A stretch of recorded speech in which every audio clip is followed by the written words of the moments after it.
This conference will now be recorded. Good morning, good afternoon. Hello, everybody. Welcome to another of the Cloud Communications Alliance webinars.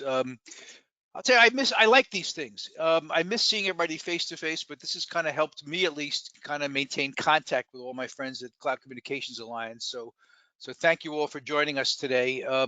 We have a pretty cool webinar coming up. Lisa, give me the next button, please. We have Elisa Bartash from 2600 Hertz. 2600 Hertz provides has developed a UCaaS, CPaaS, and CCaaS solution that's designed to empower service providers' success. They allow you to differentiate your brand by offering a very customizable white label solution. We're going to talk a little bit about agility today, but Lisa, give me the next slide, please. But first, I want to let you know about all the buttons, which, we've all attended too many webinars in the last 15 months. So you all know where the mute button and the camera button and so forth are. So I'm not going to go through that right now. But again, you can control your screen. You can turn we don't have that many people on today. So if you want to turn on your cameras, feel free to do so. It should not affect our bandwidth at all. And with that, let me just turn it over to Elisa. Thanks, Joe. And thank you everyone who is attending today. I appreciate it. I know that this topic is a little bit different than, most topics that you'll see CCA webinars about, but this one is more business related rather than technical or regulatory. But we feel like it's a really important topic and it's super applicable to our industry. So that's why I thought it would be a good topic to talk about today, and we'll dive into why that is in just a moment. And Joe, thank you for that intro. But for anyone who would like a little bit more information about 2600 Hertz, the platform that Joe mentioned is called Kazoo, and it does include UCaaS, CPaaS, and call center all in one platform. We've built a suite of apps for you already so that you can get started quickly, but we also have over 300 APIs that enable you to create a customized solution and create integrations that are needed by your customers. We also give you the building blocks to the platform so you can really do whatever your heart desires or whatever your customers really need.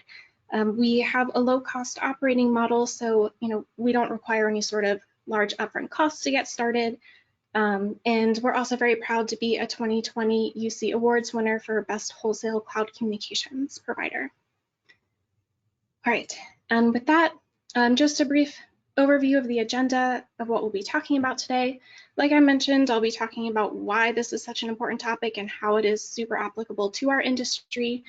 I'll go through a very brief history of business agility.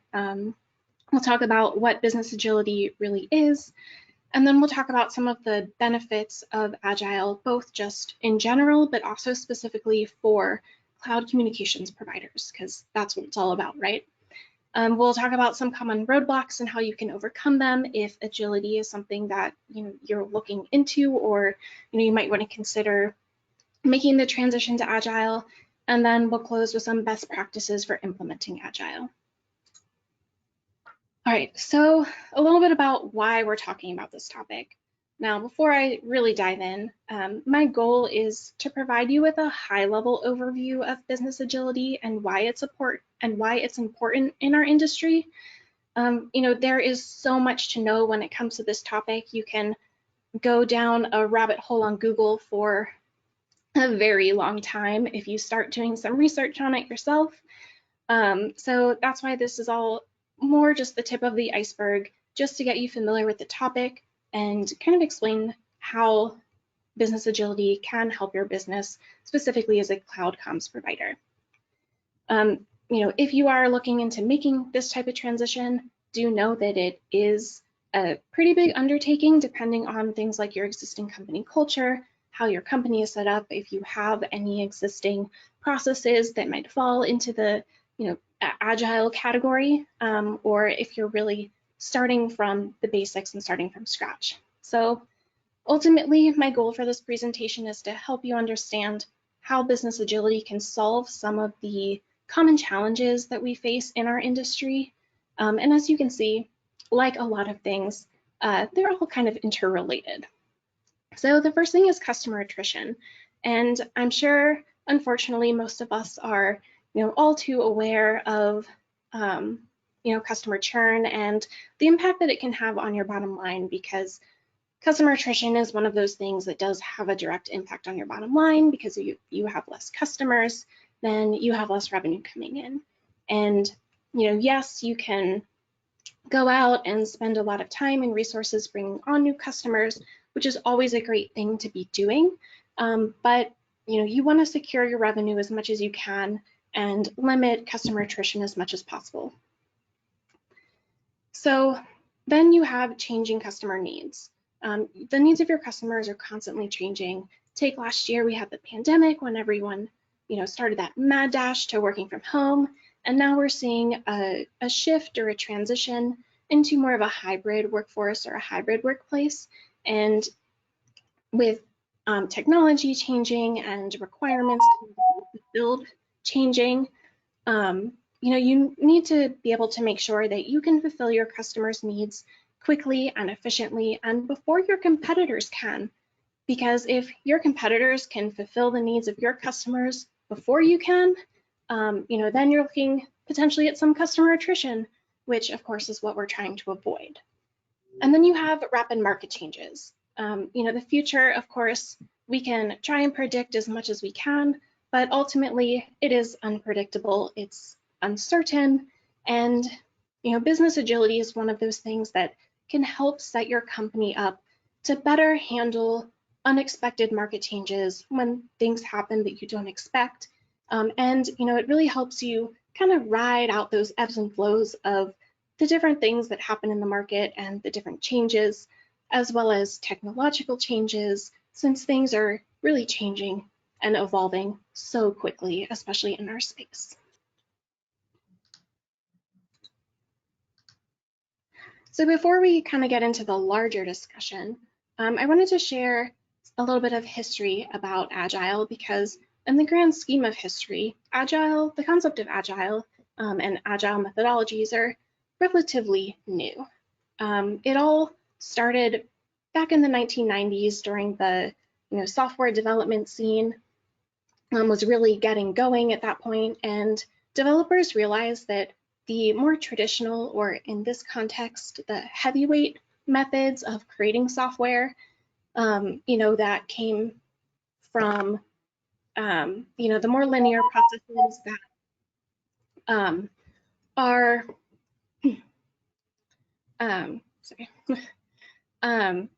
the ones that work well for manufacturing, aren't super efficient for creating something like software. So some of these developers created what were termed lightweight software development methods, and those are what are now, today known as the various Agile methodologies. So back in 2001, which I can't believe is 20 years ago now, a group of 17 software engineers got together, they brought all of these lightweight methodologies together, and they created what essentially now is deemed as Agile. And they created what's called the Agile Manifesto. So the older school, more traditional heavyweight methods really focused on things like processes and tools, comprehensive documentation, contract negotiation, and following a plan. And in the Agile Manifesto, they wanted to make the point that the key values and things that you should really be focusing on are individuals and interactions, software that works, customer collaboration, and being able to better respond to things like change. All right, so let's dive a little bit deeper now and talk about what business agility really is. Now, like I mentioned, you can do a Google search and you'll go down so many different rabbit holes, but I thought that this definition from the Agile Business Consortium really gives you a comprehensive idea of what business agility is and why it can be impactful. So it's about being able to quickly adapt both internally and externally to market changes, being able to rapidly and flexibly to customer demands, being able to adapt and lead change in a productive and cost-effective way without compromising things like quality, and then continuously being at a competitive advantage. And ultimately what it comes down to is it's about enabling businesses to be more adaptive and creative and resilient no matter what comes their way, whether it's something that's going on in the market or something that might be going on with their customers that is leading to their needs changing. And I really like this graphic because it really shows you the relationship between all of the different elements and the internal workings of your organization and your customers. And you can see that your customers are at the very center of this because that's what it's all about. Who would we be? Where would we be? Would we even have businesses without our customers? Everything that we do is for them because we're not able to thrive without our customers being happy, keeping them engaged, and giving them what they need when they need it. So business agility ensures that the entire organization is working together to deliver the products and ultimately fulfilling the needs of your customers and being able to do that quickly. All right, so I wanted to give you a visual comparison of the more traditional model versus the agile model. And a lot of people will call the more traditional model the waterfall model. And you can kind of see why in the graphic. So the graphic on the left shows the linear process that has sequential phases where you really can't move on to the next phase before the one before it has been fulfilled and the deliverable has been done. It's not very flexible because it flows in one direction from top to bottom, just as a waterfall would in real life. And one of the key things I want to point out here is that testing is set for in this particular model. So it happens towards the end of the process, right before the final product would go out to market and go to customers. Another thing that I want to point out about this, which you can't necessarily tell just from the graphic, but in the more traditional waterfall model, decisions are made at the top and they basically flow down. So the agile model, opposed to the waterfall model, as you can see, it's not as linear, it's more circular because each phase does not have to happen one right after another. A lot of times things are happening in parallel, and that's okay. They're able to happen in parallel, and sometimes that's actually better. And as you can see, testing occurs earlier in the process, and testing can really happen at any time, so that if something doesn't work, you're able to fix it before you get to the very end of the whole process and you're actually about to launch the product. It doesn't necessarily then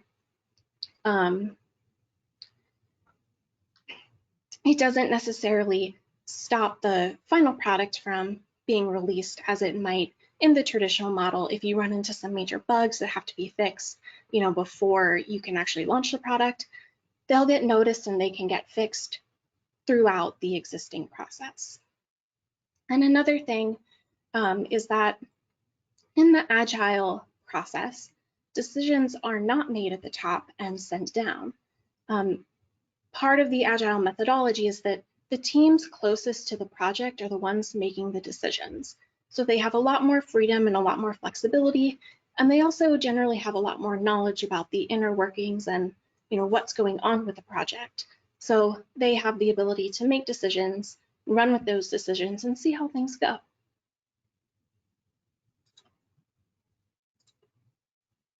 All right, and as I mentioned, those lightweight methodologies that all came together back in 2001. This is an example of 4 of those, the most popular being Scrum, which some of you may have heard of, which operates under the assumption that customers will change the scope of what is wanted and that there will be unpredictable changes along the process. So with Scrum, there are teams of 10 or less that break their work up into various goals that can be completed in short amount of times called sprints. And at the end of each sprint, there's always a meeting to show key stakeholders what has been created in order to get feedback. And that would be from internal teams as well as from customers. And then they'll do a retrospective to reflect on the feedback that they got and to figure out how they can improve as they move forward. And then another one is called Kanban. And it's a visual system for managing work as it moves through a process. Think sticky notes or post-it notes on a whiteboard so that you can identify bottlenecks in your process and fix them so that the workflow goes as smoothly and efficiently as possible. And a fun fact that I learned about Kanban is that it was originally created to help Toyota become more productive and efficient so that they could better compete with their American rivals. And then there's Scaled Agile Framework, which promotes alignment, collaboration, and delivery across large numbers of Agile teams.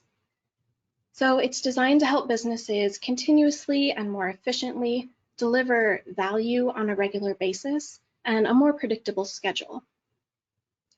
And then Extreme Programming is one that is more specific to software development, but it's focused on improving productivity and frequent releases and short development cycles. So it advocates for putting out more frequently and also being able to improve while having checkpoints where they're soliciting feedback from customers. And as new customer requirements come about, they're able to more easily incorporate those. Now, after looking at those common Agile methodologies, you may have noticed that there are some commonalities or key characteristics between them, such as alignment, collaboration, quick delivery, cross-functionality, testing throughout, which means testing early and testing often, and also incorporating customer feedback. And the key thing I want you to take away from here is that embracing Agile really helps you adapt faster, deliver more, and deliver more often. And it helps you ensure that you are delivering specifically what your customers need and that you're able to fulfill your, the changing needs of your customers as they happen.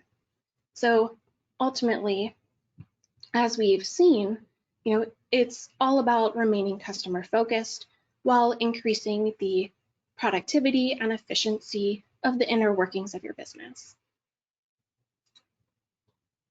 All right, and we've talked a little more broadly about the positive impact that business agility can have on your business, but I wanted to share some specific stats and data, all from McKinsey, McKinsey has done extensive research on companies that have made the transition to Agile, that have been successful making the transition to Agile. So they've done a lot of research and a lot of studies on this. So in case you need some numbers to be convinced, Agile businesses are 50% likelier to outperform their competitors financially, which is obviously huge. Agility has the potential to improve the customer experience by up to 30%. Agility leads to a potential 20 to 30% improvement in employee engagement. Agile transformation can reduce time to market by at least 40%. And agility can improve financial performance by 20 to 30%. So now let's take a look and talk about the benefits of business agility specifically for cloud comms providers. So first and foremost, a faster time to market. So if you can reduce your time to market by 40% per the McKinsey stat we saw on the previous slide, think about how much more quickly that is in terms of being able to deliver something to your customers, especially when they need it and it's urgent. I mean, even if you feel like you're already very efficient, I would say that there's always some room for improvement. And then improved customer satisfaction. Again, this circles back to that first slide of the why we're talking about this, lowering customer attrition and being able to fulfill the changing needs of your customers, getting better customer feedback, and knowing the right way, knowing that you're building the right products for your customers is specifically tied to customer satisfaction. By talking to your customers and getting feedback throughout the process, you'll also be making sure that you're building the right features or the right new products that will actually fulfill their needs. And you can make sure that your priorities are correct based on the needs of your customers. And also just keeping that open line of communication with your customers, makes them feel like your business cares about them, like they're not just another customer or a number to your business. And that can really make a huge impact. So, not just the fact that business agility really is very customer centric and puts your customers, in the middle of, why you're doing what you do. It also just, all of these things lead to your customers being happier, being more engaged, and more likely to stay with your company. And then there's increased operational performance. So having better collaboration throughout your organization and things like improved culture, morale, and employee satisfaction can also go a long way just with the inner workings of your business. So, as I mentioned before, part of the Agile methodology is that decision-making happens by those closest to the project rather than coming from the top down. So employees can feel more empowered because they feel like they have a voice, they feel like they are trusted to make decisions, and it also gives them that freedom and flexibility to experiment, and it helps them continuously improve both personally and professionally. So that can help motivate a lot of employees, that can help you find your rock star employees, and ultimately all of this can improve your operational performance. All right, so now let's talk about 3 common roadblocks that some businesses face when they're looking to make the transition to Agile. The first one being a high risk tolerance. So your organization may be hesitant to take on any risk despite knowing what the potential rewards are. And some common concerns that fall under this include a general failure to adopt an Agile model, or that you'll be letting your customers down in the process and potentially losing those customers. And then, of course, for us in our industry, we need to be cognizant that our network doesn't go down and that our products are still working as they should for our customers so that they don't experience any downtime or really any issues with the software. And so some ways that you can overcome this include approaching it with a test and learn mindset and starting small and taking a more gradual approach so that you can iterate and figure out what works for your business, and that you can prove that there will be positive outcomes with making this transition. And we'll talk a little bit more about that when we get to some of the best practices. So the next one is a reluctance to change, where the proposal of change might result in skepticism from your employees or might cause a significant disruption to the workplace. And some common concerns that fall under this include fear and doubt about the uncertainty of making a change like this. It could lead to employee morale or increased employee attrition.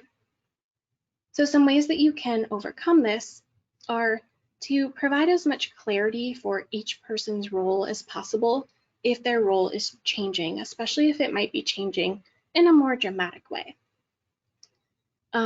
You want to make sure that you're very clear about what the new expectations are, what their role is, so that there's really no confusion and you're making sure that they understand what their role is within this new process. And then openly address any apprehension. So making sure that you have an open line of communication with your employees, take the time to really make sure that you're addressing any concerns that they have so that all of your employees feel more comfortable with this transition.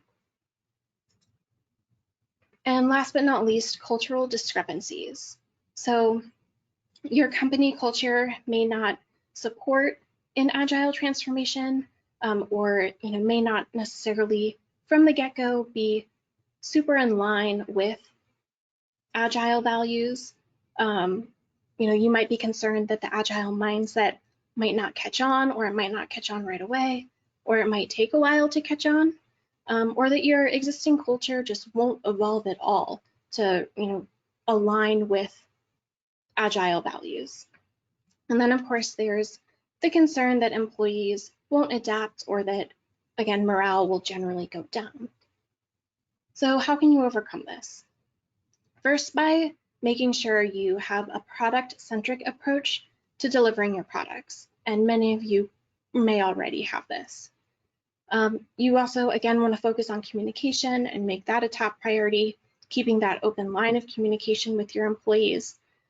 And as an organization, trying to be as open-minded as possible to the new approach, to any new management structures that might be in place, and also supporting and promoting the concept of collaboration, because that is a lot of what it comes down to when we talk about business agility.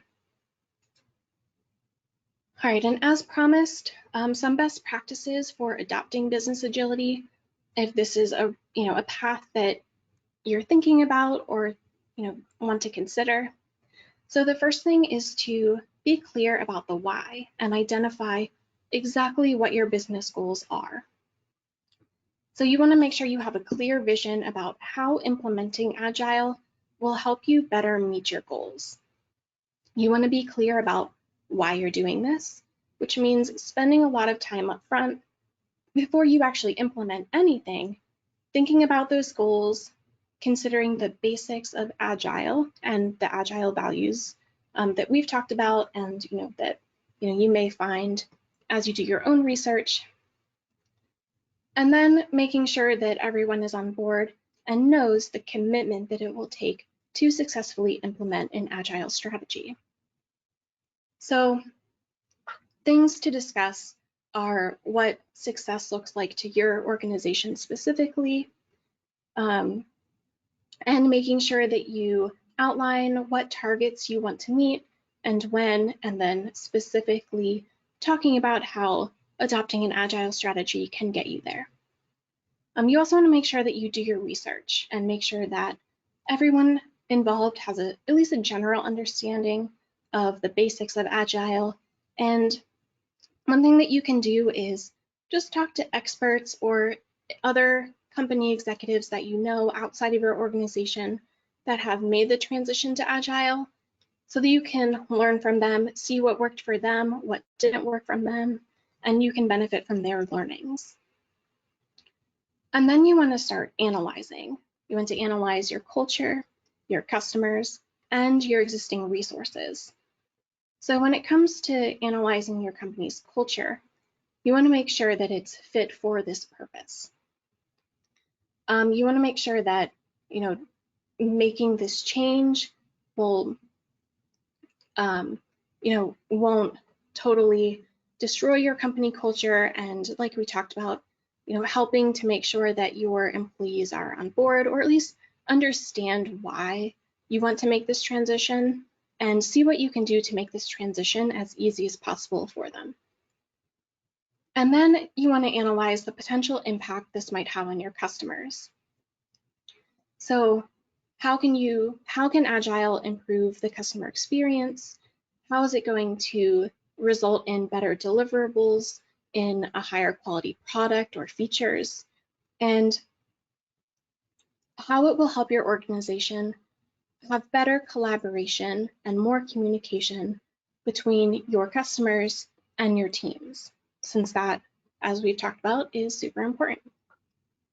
And then analyze your available resources. So try to identify the resources that you have within your company, including the various technology that is used, and making sure that you have the right people in the right places. So you want to think about things like, does your company have the right talent, and what skill sets do your current employees possess that can be applied to an agile transformation in the best way possible? So making sure you have the right people in the right places. And then again, you want to make sure that you have the right technology in place. And if not, what technology can you add to make sure that everyone has what they need? Might be a new project management software or something along those lines. But knowing all of that in advance will help make the process a lot smoother. And then you want to start with pilots, and then you can improve and scale. So you don't necessarily need to implement everything all at the same time and do one large change. That might work for some businesses, but it might not work for all businesses. So you might want to start with one part of your organization or one small team, run a test pilot, see how it goes, see what needs to change, and see what you learn from doing that. Doing a pilot or two will help you assess, and then you can retry and see how it goes so that you'll be able to know what works best for your organization in particular, because it's probably going to be different than what works best for, say, one of your competitors. And pilots can also help you demonstrate the value of Agile, either to anyone on your leadership team or any executives that might be a little bit skeptical, or to your employees that may be on the fence or kind of concerned about making this change. And remember that there's never going to be a quote-unquote perfect time to make the transition. Some times of the year for your particular business might seem better, or a particular time within your product development cycle might be better, but ultimately just know that there's never going to be the perfect time, and you just need to make the commitment and kind of run with that. All right, and then as I mentioned, McKinsey has done a ton of research on this topic, and from what they've studied, they have identified 5 trademarks of successful Agile businesses, so businesses that have made the transition successfully. These are things that they all have in common, that they have all done. And it's really about strategy and finding that shared purpose and having a vision that's embodied across the organization. And then, like we've talked about, you have structure. You have your network of empowered teams and making sure that you have the right people in the right places. Then it's also process, which is that rapid decision and learning cycles. Like I mentioned before, in the Agile process, the people and teams closest to the project are the ones making the decisions. And then people, making sure that you have, again, the right people in the right places, but also people who are passionate about what they're working on and can help motivate their teams. And then the technology, which we also just talked about, but making sure that you have the right technology in the hands of the right people within your organization. So just to circle back and bring everything to a close, I opened this presentation talking about the what, the so what, why is going Agile important, and how can it impact your business. And so now I just want to underscore how important it is for our industry, and how it can help alleviate the common challenges that we all seem to face. And of course, that goes back to the customer attrition. And I wanted to find somewhere to include this stat from Statista that said that the telecom industry saw a churn rate of 21% in 2020. And that is actually a very high churn rate. If you Google what a good low churn rate is, you'll get some different numbers, but the general consensus is that it's somewhere between 2 and 8%. So you can see, how much higher that is. And then, being able to fulfill your customers' needs sooner than your competitors, and also being able to give them the specific things, the specific features or tools that they need to be successful within whatever industry that they're in. And then, of course, the rapid market changes. So like we all know, we experience that rapid change from everyone being in the office to working from home. And now we're seeing that shift, which seems to be more gradual, of course. But we're seeing that shift to the hybrid workplace. And as time goes on and as more businesses shift to a more hybrid approach, their needs are going to change. So how can we better fulfill those changing needs? How can we better roll with the punches of what happens in the market? And ultimately, how can we better serve our customers? So I know there was a lot of information, but thank you for everyone who stuck with me. If you have any questions or would like to talk about the topic anymore, I'm more than happy to. And here's my contact information. Feel free to reach out. Great. Elisa, thank you. That was really interesting. I do have a couple questions that kind of people texted me and a couple that I had myself. You talked a little bit about meeting customer needs and reducing attrition, but I'm interested in hearing about employee engagement because I think that came up a little bit in when you mentioned roadblocks. Could you talk a little bit more about how an agile business model can affect employee attrition and engagement? Absolutely. So as part of the agile process and the agile methodology, one of the things that I believe I mentioned is that the people closest to the project are the ones making the decisions. So usually that's not someone like on the executive or leadership team. It's probably one of your software developers or your product manager, and they can feel more empowered and it really it goes a long way to have that trust with your employees, and that can really help them again feel empowered, feel like they are able to do some of the things that they feel is best because they have more knowledge than someone outside of the team would have, and that can be really impactful for your employees.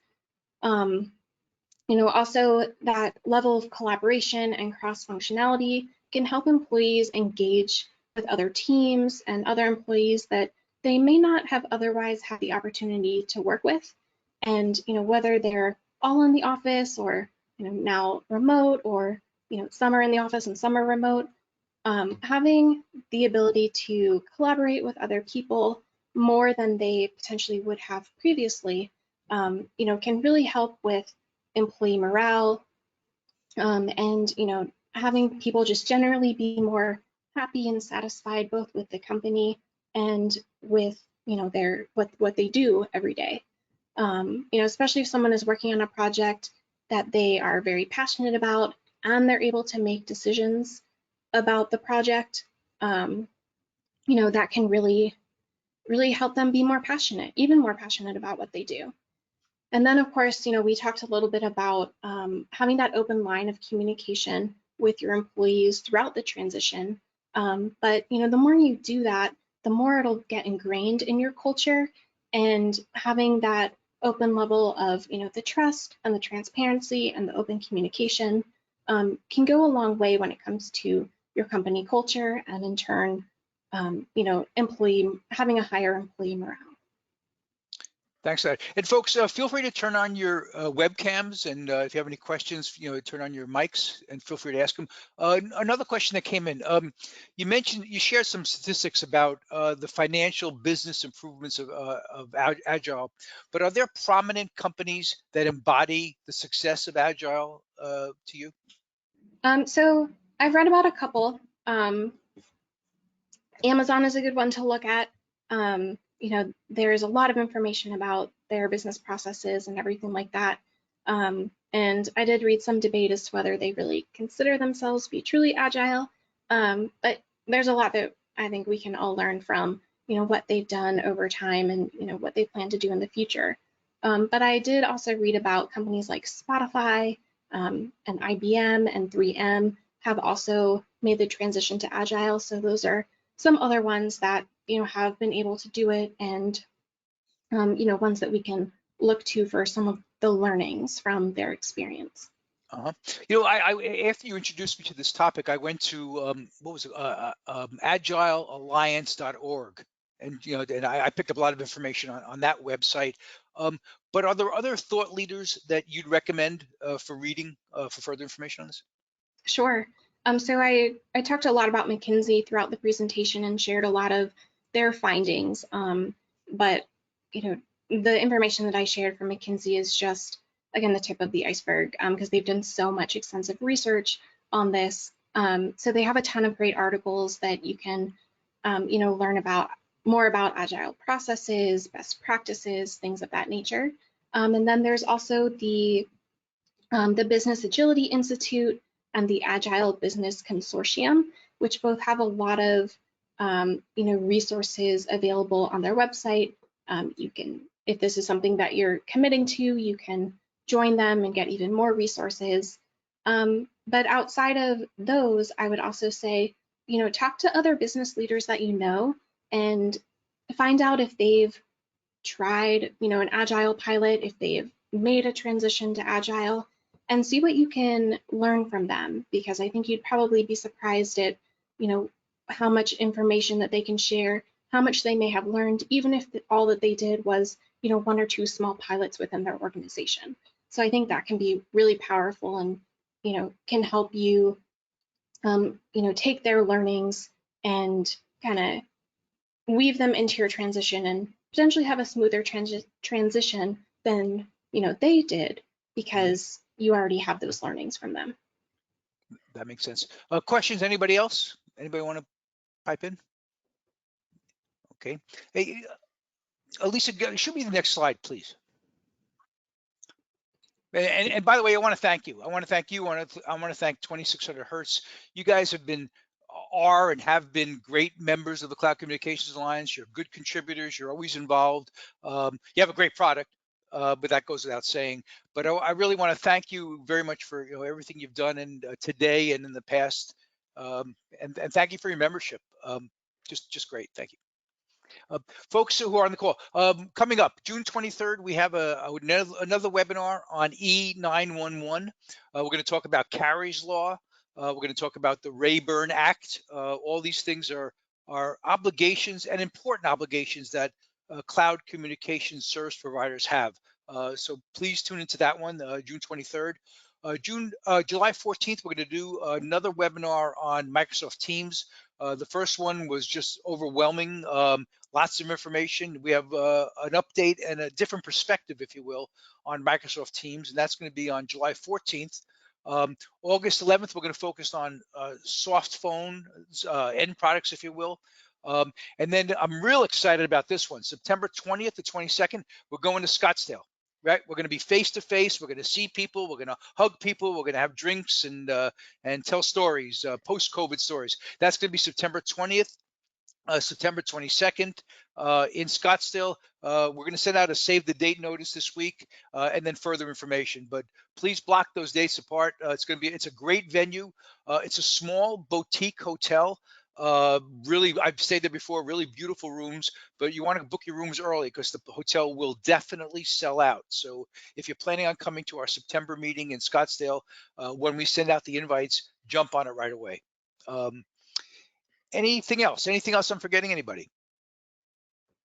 If not, I want to thank you all again. Elisa, thank you. 2600 Hertz, thank you. Thank you all for being great members of the Cloud Communications Alliance, and we'll catch you on the next one. Have a good rest of the day. Bye-bye. Closed chart speaks in.